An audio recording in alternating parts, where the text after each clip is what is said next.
Hi, good morning, everyone. Welcome, take your seats.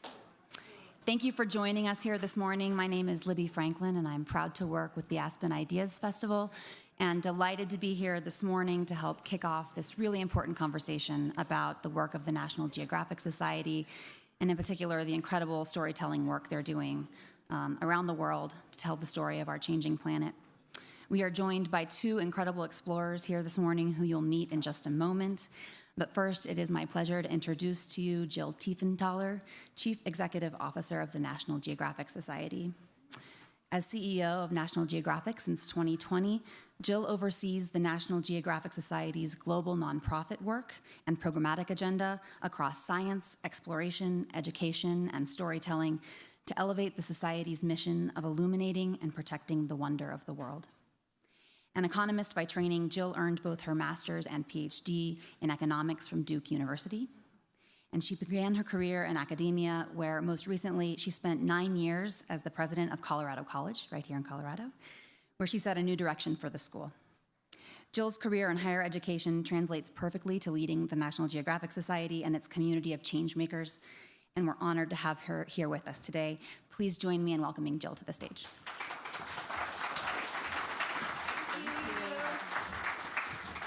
And good morning, everyone. I'm thrilled to be here with you. It's great to be back in Colorado.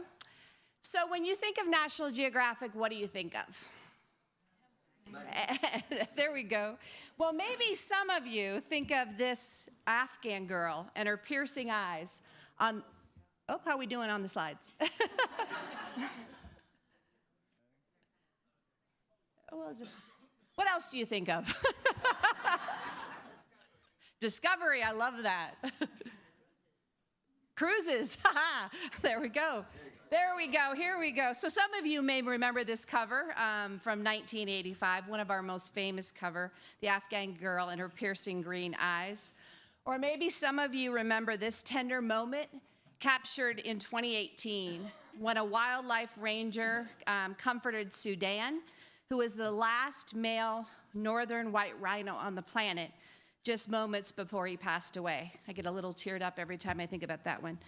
Or perhaps this amazing image of the rusted Titanic when it was discovered at the bottom of the Atlantic Ocean, a staggering 2.5 miles below the surface. When we think of National Geographic, many immediately think of these stunning images, the iconic stories, the yellow border. But the legacy of the National Geographic Society is so much richer than just compelling images. There's a lot more to the story. It's a legacy deeply rooted in mission, using our platform as a global nonprofit to address the world's greatest challenges. And as we all know, one of the most urgent of these challenges is climate change. We've all seen or felt the effects. Our colleagues on the editorial side of the House have dedicated multiple magazine issues to the climate crisis in the environment. And the Society joins many organizations committed to investing in climate science and solutions for both mitigation and adaptation. In fact, I just came from the UN Ocean Conference in Lisbon, where we were talking about this very issue, the ocean's critical role in mitigating climate change. At the National Geographic Society, we use the power of science, exploration, education, and storytelling to illuminate and protect the wonder of the world. We're committed to studying and protecting our planet, but of equal importance is our belief that when people understand our world and have an emotional connection to it, they'll take action to protect it. It's why we often say at the Society that science and exploration are our foundation, but storytelling is our superpower. Our mission comes to life through our incredible explorers, a global community of scientists, conservationists, storytellers, educators, and others, representing over 140 countries.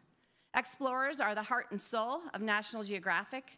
They're making important contributions to science, leading conservation programs, and protecting our planet in direct, quantifiable ways, like safeguarding fragile ecosystems, species at risk, and historic places.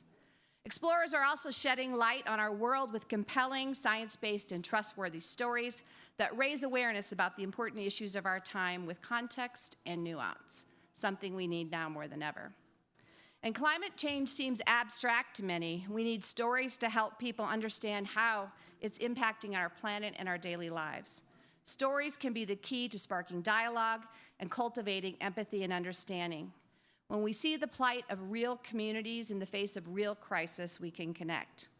And perhaps most importantly, stories galvanize change. They can move people to act on behalf of our planet and its people and inspire solutions. At National Geographic, we're advancing the climate conversation by helping to fill in the gaps in scientific data about our Earth's vital life support systems. In 2019, we embarked on a historic journey, the National Geographic and Rolex Perpetual Planet Everest expedition. It was the most comprehensive scientific expedition ever to Mount Everest, with a goal to better understand the effects of climate change in one of the world's water towers, which provides critical water resources to over 1 billion people. Among their many feats, the team installed 5 weather stations, including the highest altitude weather station on Earth. We now have access to near real-time readings of weather data on Everest that's critical to understanding environmental change and informing solutions, and we're sharing that data with the world. Our explorers are also gauging the impact of climate change in the ocean and rainforests like the Amazon, where we're embarking on a massive expedition over the next 2 years. We'll literally start at the highest point in the Andes in just 2 weeks and traverse the Amazon basin all the way to the Atlantic Ocean. So we've learned so much from science, but because I've spent the majority of my career in higher education, I know that science alone is sometimes not enough to inspire the change we want to see in the world. You can go to the ends of the earth to explore the unknown, but if you can't share the story of what you've learned or share it in a way that engages people, will it inspire change?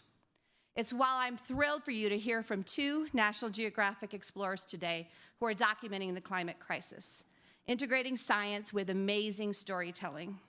Ciril is a Slovenian documentary photographer and filmmaker whose work focuses on communities and landscapes that are directly impacted by climate change.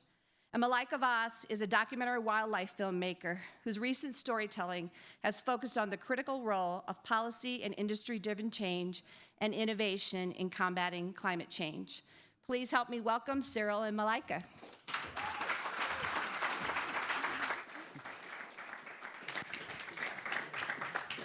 So welcome. You've both spent a lot of time at the front lines of climate change, meeting with communities and documenting what that impact on communities looks like. Can you each give us a brief overview of what you've learned? And Malaika, I'll start with you. Absolutely. Thank you so much, Jill, and it's a pleasure to be here today. I run a production company in India that focuses on telling stories about wildlife trafficking, endangered species, and a lot of wildlife stories. So let me show you a video from the field. So before the pandemic, we told a lot of stories about wild places and wildlife. After the pandemic, we realized that there was a link between environmental health and public health. And that's when we pivoted towards telling more stories about how climate change and how environmental challenges are affecting our planet today. I think the clicker. There we go. Now we tell stories about communities in different parts of India, different parts of the world. And what I've really realized is that there's a direct link and almost an inextricable link between comfort in some parts of the world and devastation in others when it comes to the climate crisis. We have the opportunity to be in comfortable spaces, to tell our stories, to be here today because of the fact that vulnerable communities are being exploited very often because of climate change and because of big industries out there. And I'm currently working on a film called Generation Toxic along with my team, which focuses on the impact of big industrial pollution on vulnerable communities in Bangladesh, in the Arctic, and here in the United States. And we're focusing on sacrifice zones. And when I first heard this term, it hit me because the idea that people and places could be sacrificed, that sounds wrong to me. It shouldn't be like that. So we're trying to unpack this concept and try to understand how do you change the financial incentives? Because the truth is, the reason why climate change is a problem today is because there's big money in the processes that contribute to climate change. So once we transition out of it, we will be able to create societies where communities can live out there and be protected. So often we talk about this concept of eliminating poverty and having these high-emission, big development projects. But what we're doing often is not eliminating poverty, but eliminating poor people and obliterating their landscapes. And I think that's the problem today. That's what we need to start changing. And storytelling can transform statistics into communities who you care about and policies that can change at the grassroots level. And I personally am really inspired by the friends I make when I'm filming in the jungle, the communities that I film with, because it's these people who've taught me that we don't always have to have extractive industry. We can have regenerative industries. We can still take from land. We can still be stewards of the planet, but we can leave something for future generations. And I think that's how we've got to do it. Rely on indigenous knowledge and learn something from these incredible people. Thank you, Malaika. Yeah, that's good. Ciril? Yeah, I've been covering stories on the front lines of the climate change for over a decade. I traveled in 2011 first to Kiribati in South Pacific for 6 weeks to try to attempt this mission of covering a climate change story. You know, it was a big challenge, but I was following the idea of trying to show the human face of these front lines. And I came across these incredible stories of rising sea levels, salination, people fleeing their homes, their islands due to all this happening, moving to Fiji and New Zealand. I was really touched, and it's there where I decided I want to really dedicate my career as a storyteller on these kind of stories. So I traveled to all around the places for different assignments. But it was only until I started to work in Greenland, in the Arctic, where I felt that I can tell a really, in-depth story. I worked in Greenland for, from 2013 until 2019. I spent more than 8 months on the field on, different trips. And I was very lucky. On my first trip, I connected really well with the community. I got to live with this hunter, Unatok, for several weeks. And he opened his doors to me, and I could really see what's happening. And in Greenland right now, you have glaciers like, there's a glacier in Disco Bay, which has receded more in the last 10 years than it has in 100 years before. And, I can see just by visiting Greenland, in all those years, I remember some of my friends, hunters, they used to have traditionally hunters, they have, each hunter family have 40, 50, 60 dogs in their family for dog sledding. And in the last years, they're just getting rid of them. The sea ice is gone. The period of sea ice is getting so short. The weather is getting so unpredictable. It doesn't make any sense to sustain this traditional life. So this was really my work and work for Net Geo, covering this story of how the Inuits' lives are changing. And also talking with my friend Unatok. He actually died 2 years ago. It was really sad because he had so much wisdom, and I could really see how he was getting concerned about the weather, the wildlife patterns. And now I'm attempting to work on a project that's touching the young generation, looking back a bit older, a bit more wise. I realized that, especially Greenland, it's really the front line of climate change, It's changing so historically, radically, and all these young people, now there's a talk about climate change, anxiety, mental health. I really want to find stories in that context. And in my work, I really try to, do this in-depth, long-term kind of work where you need to be on the field for several weeks.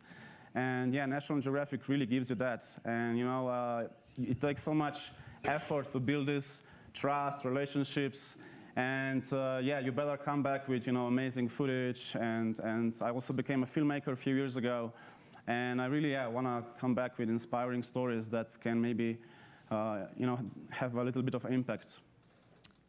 Thank you both. Talk a little bit more about the role of storytelling in the fight against climate change. So I think, in our societies, we have these ideas that are often considered fringe or extreme or unnecessary. Unfortunately, today, I think outside of our ideological bubbles, climate change mitigation is one of them. This idea that we need to have large-scale transformative societal change our industries, change our economies, change our societies. People still think that that's not the status quo. And I think that's where storytelling comes in, where you can reach out to people through the visual medium, through films and photography, and help people change their perspectives on these issues. And I think, for me personally, I think the first step is changing narratives. The focus of my work currently is talking about the role of business and the potential role of business, because I feel like businesses and industries can do so much more. And historically, we've had this whole concept of businesses shifting accountability from big industry to consumers like you and me, right? I mean, this idea of the carbon footprint was popularized by one of the biggest oil and gas giants in this country, right? And that made us feel like it's our problem. And I know that the plastic toothbrush that I used this morning isn't the reason why we're in this fix. we need to start changing the narrative and have businesses really, really step up. And also, I think, look, from a utilitarian standpoint, protecting the planet makes business sense. It's good economic sense, right? We're protecting our economies. We're making sure that we have future-proof businesses that are out there. And we're making sure that we're looking after the communities who are a part of these businesses. And there is such a big economic impetus for action and a cost to it. So when we have climate change, it's not just pandas in the middle of nowhere or tigers or whales that are being impacted. It's our economies, it's our jobs that are being impacted as well. And I think that's when it really hits home. We're losing trillions of dollars every single year just because we're not taking enough of a stance with climate change, because we're not combating it enough. And I think we're currently at this point where there's a transition stage. We invested heavily in the fossil fuel sector. We subsidized it, and it allowed us to get to this point. And now I think if we're transitioning to green energy, we have to invest in that innovation. We have to invest in that storytelling, and I feel grateful to National Geographic Society for investing in stories that are difficult to cover and that don't often make the best television. They're hard stories. They're stories that people don't want to hear at the end of a long day of work, but they're stories that need to be told. And I feel like, to answer your question again, the one thing that has really changed with telling stories in this era is that I have to change who I am as a storyteller. I'm 25, and I've been making films for the last 8 years, and I don't have the privilege of making films about pretty places, pretty pictures, pretty wildlife. I have to think about impact. I have to integrate that not into the narrative only, but also into the follow-up campaign, partner with the right policy organizations, with the right researchers, with the right scientists, and make sure that our stories actually have an impact after the broadcast date or after the telecast date. Yeah, thank you. Ciril, Yeah. Yeah, I totally agree with Malaika. I mean, the role of a storyteller has changed so much in the last years. I feel so much more responsibility as a storyteller. It's really challenging to address these stories of climate change. Sometimes they're very abstract. They happen on long periods of time. And it's like, I also had some crisis. I used to be more as a photographer. I had some crisis with traditional photojournalism practices, and I was really trying to find a new way. I did a lot of research, and I was trying to come out with stories that are based on solutions. Trying to really highlight, empower scientists, communities that are doing some incredible, innovative projects that have this kind of creative force. And as an example, I came across this phenomena in Ladakh, in India, called the ice stupas. It's a very simple idea. They are fighting with a severe droughts in Ladakh, and this incredible scientist, Mr. Sonam Wangchuk, came up with this idea of storing, preserving water and freezing it into this so-called ice stupas, or they are some sort of water reservoirs. And they really try to use them later for irrigation purposes, and it's an incredible attempt. It's a very small scale, but it's like it's a kind of a story that raises questions, that starts a debate going on, and it's really something I want to focus on, in the future. Amazing photos. Malaika, your work really looks at the balance, that sort of delicate balance between people and nature. So how do you tell those stories so people better connect with that important interaction? I think it's really important to have a systems perspective when it comes to climate change. Right now, industrial emissions and industrial pollution is really, really messing up our planet, and not just because of the astronomical amount of pollution that we're putting out into the air, but also because of other factors. So 5 days back, in fact, I was in Bangladesh with my team, and we were focusing on a story for this feature documentary about how fast fashion is impacting the river. So this river that you see right here, the communities that live right there, they see the water levels rising every year. They see increased amounts of flooding. So a lot of the families that we spoke to and we filmed with said to us that when the floods come in, they go walking to school or they go walking to work. You know, they're knee-deep in water. And that's obviously a problem. But what's happening now is that because of industrial pollution, you can see the purple water right there. That's from big fast fashion companies that are putting out chemicals into the water every single day for clothes that you and I buy. What's happening now is that when the floods come in, when they have to wade through that water, now they're coming into contact with toxic chemicals, carcinogenic materials that they shouldn't be coming into contact with. So it's a double whammy in many ways. And it's also affecting food systems, right? The fish that they're eating, it's contaminated now. It's full of toxic chemicals. And I often feel like we can insulate ourselves with privilege, but for the communities that they don't have the money to go get a flight ticket. When they fall sick because of toxic chemicals in their water, they can't go to a hospital often and get medical treatment because these very same industries are not often paying them enough. And that's obviously a conversation for another day. But I think, you know, when I saw this river, I thought to myself, would you have water that looked like that near the White House? Would you have that on the Upper East Side in Manhattan? I don't think so. And if you think about it, this is a form of neocolonialism. If you look at the history of the world, we've had extractive, explosive industry burgeoning at the same time as colonization in different parts of the world. And today when we see our industries polluting rivers and mountains and pristine landscapes that communities depend on, I don't believe it's not colonization happening the second time over. It really is.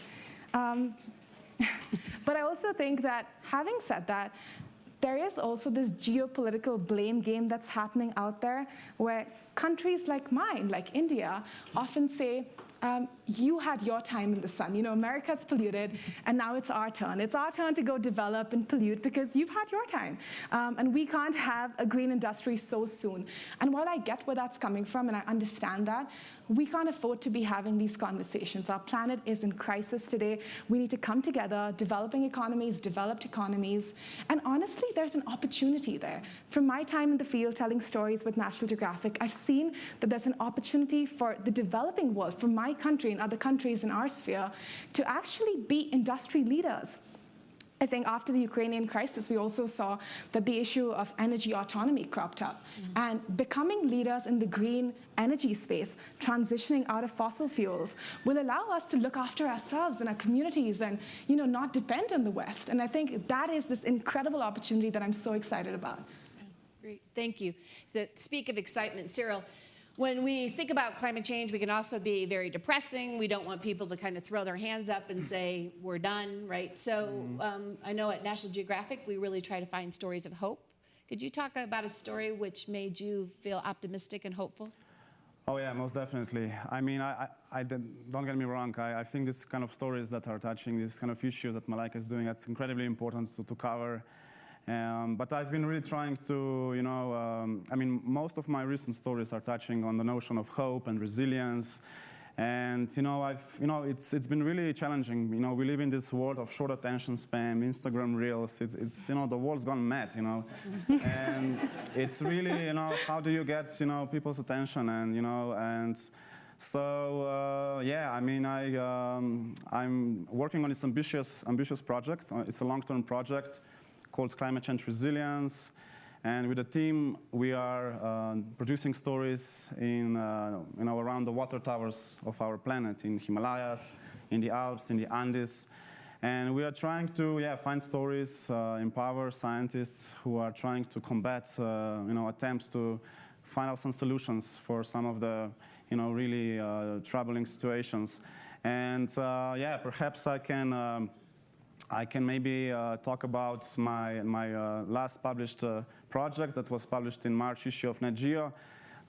We did a story in the Alps, and we were really looking how people are trying to save winter in the Alps. You know, in the last 50 years, the period of having snow in the Alps have shortened for, you know, around 40 days, and the glaciers are receding at a critical speed. And I'm really, in my work, I'm trying always to find some protagonists that are doing, you know, incredibly innovative work. we came across a scientist, Dr. Felix Keller, and he's got a crazy idea. He wants to save a glacier in Switzerland. And he has this team of young people, and he pursued some very serious top institutions in Switzerland. And they are coming up with this technology of very complex snow cable system. They believe that if you spray snow on a certain part of the glacier, that it will slowly stop the melt. Of course, it's very, small scale, but at least they're trying. He told me in the interview, when I die, I want to say I try to do something about it. And it's very inspiring.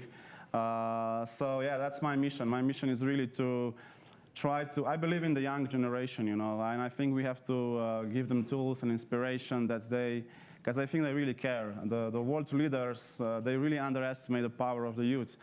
I can talk about it later, but so I can show you a trailer of the documentary called Saving Glaciers, and right now we're also producing a film in the Andes, how some communities in Peru are coming with incredible solutions, and they're using old ancestral knowledge with science. And yeah, I mean, what's great about being a National Geographic Explorer is, you go on the field for a month, and you really embed with the people, and you have opportunity to have time, to really have time so people can open their hearts. You cannot just, parachute for 2 days and say goodbye, You have to it really takes a lot of time, and then some of the best stories happen when you're on the field for a week or two, and when you come back.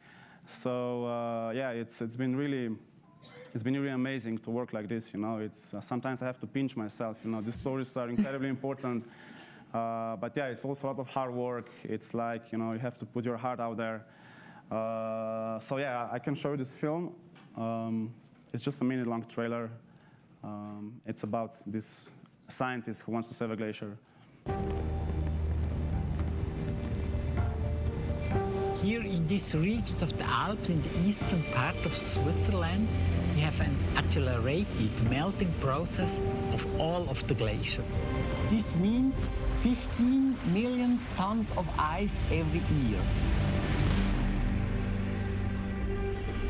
Each time I'm visiting the glacier, I'm concerned what will be the new face of the glacier.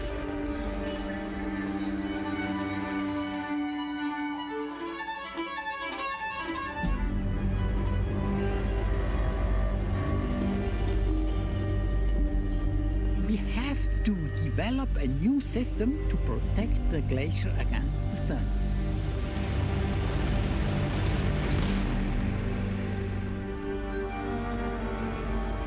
I want to say I have tried to do something. I want to be a part of the solution and not of the problem.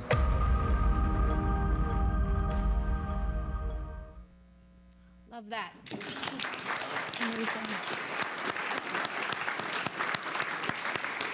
Solution and not part of the problem. It's time to open up to the audience with questions for our explorers. Yes. There's a microphone coming your way. There we go. Thank you for everything. So I think I probably know the answer to the first part of the question in terms of, are you encouraged or do you get discouraged, in your work? But for all of the encouragement, and just like a Dr. Keller there, the large industry and things that you describe, at the end of the day, does it feel who's winning, I guess, or how you view it? And I can understand what keeps you going, but so that's the question. Yeah, I mean, to be honest, can I be honest here? Yes. I mean, by nature, I'm an optimist. I'm a fighter. I will always, fight until the last drop of. But I think we are too late. I mean, it's like we gotta do the work, in our own communities. I mean, the alarms are beeping everywhere. It's getting like it's not even a joke. I mean, it's getting so serious. What I'm seeing is like it's it's very sad. It's depressing. But I still think that, and I still believe that we have to keep trying. I'm very encouraged by the young generation. We had an incredible example of that in Slovenia recently. We have this amazing movement of civil society movement and organizations. It happened last year. The government was trying to put out a referendum for, we have incredible waterways in Slovenia, and they were trying to change some legislation so businesses could, build by the rivers or lakes. And, the young people really stood up. And, there was a referendum, and there was a big, no, we're not doing that. And we had elections in April, and these young movements, they really stood up. We had a historic, almost 70% turnover of elections. And the young people went to vote. They are worried about the future, and they know that the planet is really, it's in a crisis mode. And so I'm optimistic about the next voters. So we have now this very majority in the parliament with the Liberal Green Party. Of course, let's see what they will deliver, but it's a step forward, and I hope that will happen elsewhere. I think, the businesses, we just have to really make a clear rules, The game of businesses and the world that's going on, it has to change. We have to consume less, we have to change our behaviors, we have to, talk about these issues with our kids, with our neighbors. Planet is in a crisis mode, and we're gonna have so many troubles. And yeah, in my work, I try to do stories that are inspiring, that are really addressing the young people, because the old voters, I think it's too late for them. It's difficult to change opinions of someone who's already decided, but now the nature is showing signals, a farmer that didn't believe in anything, now he doesn't get, enough crops anymore. And so, yeah, it's like, I think we can really impact people who, feel in this way, but we have to make them a bit more proactive. And we have to, force governments to really do something, to set a clear path. And it's way too late, but, maybe we can have a little bit less horrific consequences, because just think of all the billions of people who live under all these water towers. There's going to be migrations. There's going to be, I did a story in Slovenia. We had this refugee migrant influx in the Balkans in 2015. Overnight there were 100,000 refugees, trying to get into Europe because they fled their homes, and it's going to happen again. And so, yeah, we have to, each of us has to think, how to contribute, But I really believe more in the political power, We have to, like we have to fasten our seatbelts, It's very normal. We have to do certain things for our planet, and don't even, okay, you can change the bulb or something like that. But, you have to have a clear rules and legislation, If you do that, you go to prison or something like that, I mean, it has to be super radical.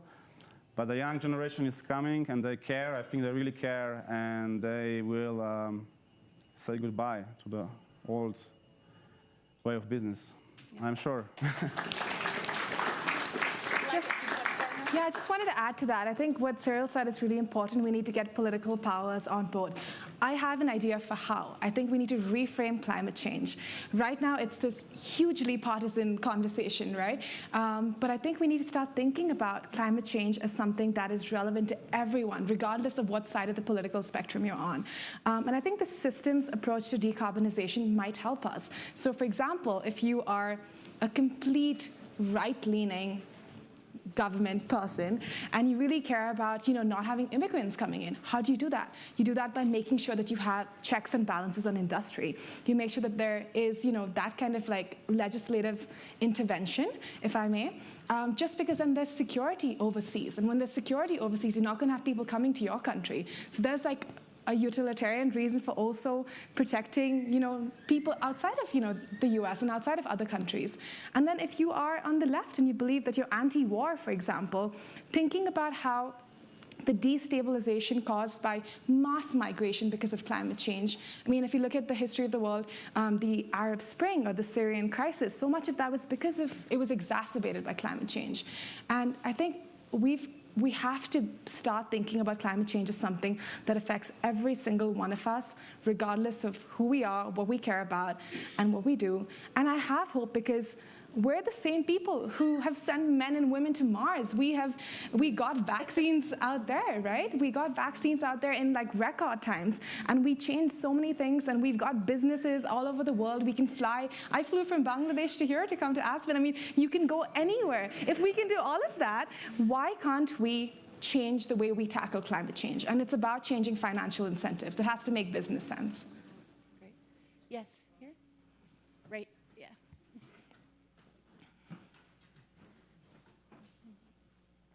Hello. So I attended a session earlier this week called Can the Biden Administration Get Us on the Path to Net Zero? And they talked about working with different industry and businesses and changing government policy to make it more beneficial to switch to green energy than to continue to be part of fossil fuels. Do you think that's a valid way to get us to net zero? And do you think that could be used in other countries? Absolutely. I think we definitely need to start investing in the decarbonization process by making sure that not just the big companies, but also the small innovators in like villages and towns and cities all across the world, we're giving them the funding, not just the support and the awards, but also the funding, the hard money to actually go out there and create those solutions. So I think that's definitely the way that it should go. I do think that it's incentives, but also disincentives, right? Because if you are incentivizing the green sector, you need to be disincentivizing fossil fuels and traditional forms of energy. And I think by having higher taxes on them, by having more checks and balances all across the world, and also calling out the problems, right? Like I have seen across the sector, when I look at the fast fashion sector, or the plastic sector, the fossil fuel sector, what you see in a company's sustainability report on Earth Day is completely different from what you will see in their investor report, right? When they're talking about numbers, and then on the other hand, they're talking about sustainability and how we're protecting the planet. We need to start calling out those problems and figure out ways to have accountability, not just in the decision-making process, but also in the communication process. Yes, in the back. Yep.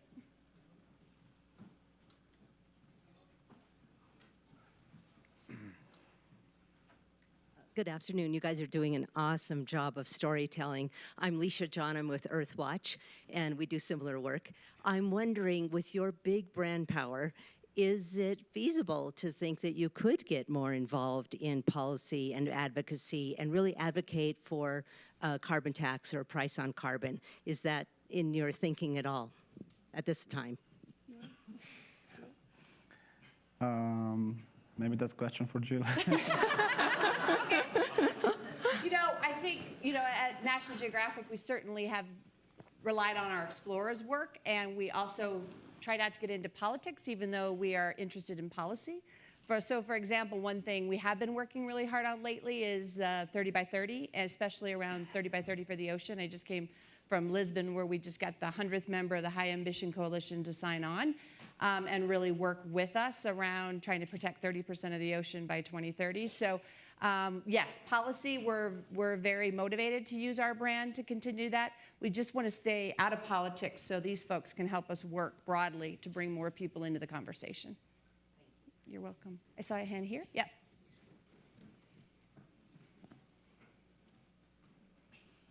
Hi, how's it going? I have a quick two-part question. So you guys are talking about storytelling as a conduit for climate action.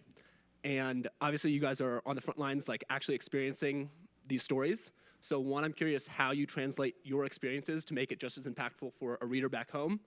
And then after the story's out, I'm also curious how you track its impact and make sure it actually had the, brought the action that you want. Mm-hmm. Yeah. Great question. I consider myself as a storyteller, photographer, filmmaker. I try to do the best job possible. I'm not a Superman, mm-hmm. with magic powers. But yeah, I do my, I really, I'm proud on the work we've done with my team and with National Geographic. We try to really, listen to communities and people and be honest about it and really, be professional, ethical, and just try to get, these incredible stories in the pages of, NetGeo or digital platforms. And yeah, I mean, the impact with this brand is incredible. I've seen it myself. I mean, covering the refugee crisis, you know, posting on NGO social platforms. I could see, you know, organizations turning up on the field with support and help. It was an incredible experience. But yeah, I mean, it's like it's only so much we can do. I mean, I still want to stay a storyteller and not go into politics or activism too much. I think we just need to work together closely with other organizations and other people, and just, you know, I really, you know, just yeah, please read our stories, you know, just take time, you know, and open the Net Geo magazine and, you know, think, reflect, you know, ask your family to read it. It's incredible. You know, the level of storytelling in this institution is incredible.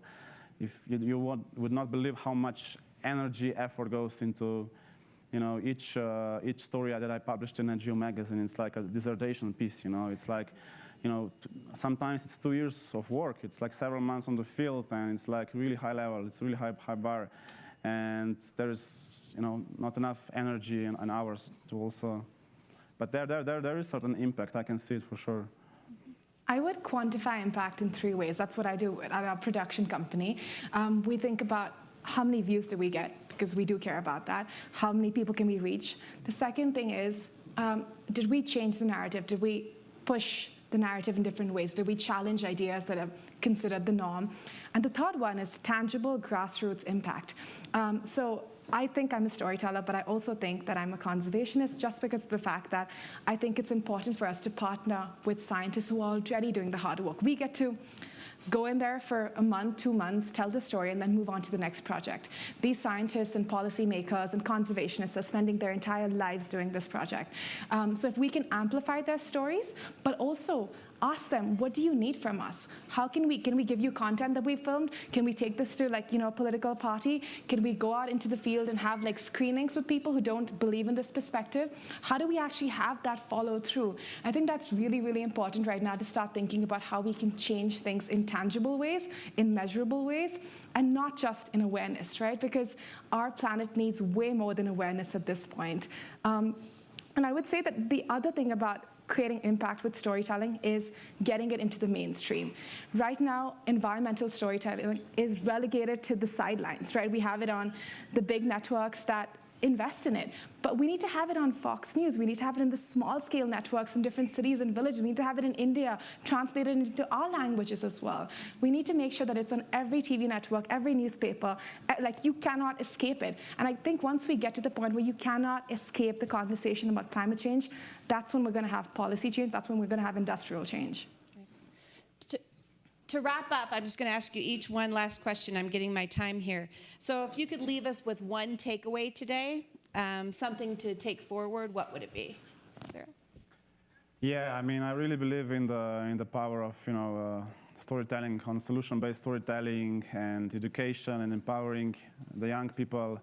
Yeah, as I said before, I think I'm hopeful for the future. I think that the young generation of readers is really, you know, it really cares. And when you care, you know, the change can happen. And so I leave you with some optimism. Malaika? I would say that, you know, I look at history books and I look at, you know, books about dinosaurs, and I think, wow, oh my God, can you imagine being up close with the dinosaur? And then I think about my work in the field, and I'm like, hey, it's kind of the same. Elephants, whales, sharks, tigers. We are so lucky to be living on a planet with this incredible amount of biodiversity. Like, I love being a wildlife filmmaker just because of the fact that I get to experience this wild world. And I think we have a responsibility to protect it just because of the fact that it's so special. And the reason I have this picture of an elephant up there is because if you notice, this elephant is tiptoeing. The largest land animal is tiptoeing. And I feel like humanity could learn a lesson or two from this elephant. Thank you both. Thank you all for coming. Thank you.